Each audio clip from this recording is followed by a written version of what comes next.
सूखे ने जंगल को एक आखिरी मरते हुए पानी के गड्ढे तक सीमित कर दिया था। जानवर हर दिन वहां इकट्ठा होते थे, धीरे धीरे कमजोर और खामोश होते हुए।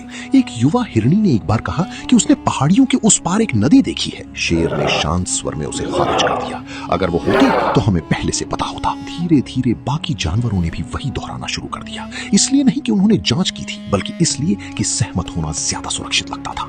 हिरनी ने जोर दिया, लेकिन उसकी आवाज भीड़ की यकीन भरी सोच के सामने धीरे धीरे कमजोर पड़ गई। आखिरकार उसने विरोध करना छोड़ दिया। दिन बीतते गए, झुंड और पतला और खामोश होता गया। एक सुबह हिरनी अकेली लौटी। उसके खुरों पर गीली मिट्टी लगी थी। वहां एक नदी है, उसने फिर कहा। कोई नहीं हिला। एक भैंस ने सपाट आवाज में कहा, अगर वो सच होती तो हम यहाँ मर नहीं रहे होते। शेर ने कुछ नहीं कहा, और वही मौन चर्चा खत्म करने के लिए काफी था। और वे वहीं रुके रहे, इसलिए नहीं कि वे सही थे, बल्कि इसलिए कि वे गलत होकर अकेले होने का जोखिम नहीं उठा सकती थी। इस कहानी के केंद्र में कन्फॉर्मिटी इफेक्ट काम कर रहा है, लेकिन ये एक सर्वाइवल यानी जीवन रक्षा वाली स्थिति में और ज्यादा खतरनाक बन जाता है। धीरे धीरे बार बार एक ही बात दोहराने से सब मानते हैं कि वहां नदी नहीं है। दिमाग इसे सच मानने लगता है, और इस तरह व्यक्तिगत समझ यानी इंडिविजुअल परसेप्शन धीरे धीरे सामूहिक भ्रम यानी कलेक्टिव इल्यूजन में बदल जाती है। इस प्रक्रिया से होता यह है, स्वतंत्र सोच कमजोर हो जाती है, सवाल पूछने की आदत खत्म हो जाती है, लोग बिना जांचे विश्वास करने लगते हैं। और सबसे बड़ा खतरा यही है, लोग सच इसलिए नहीं छोड़ते क्योंकि वो नहीं दिखता,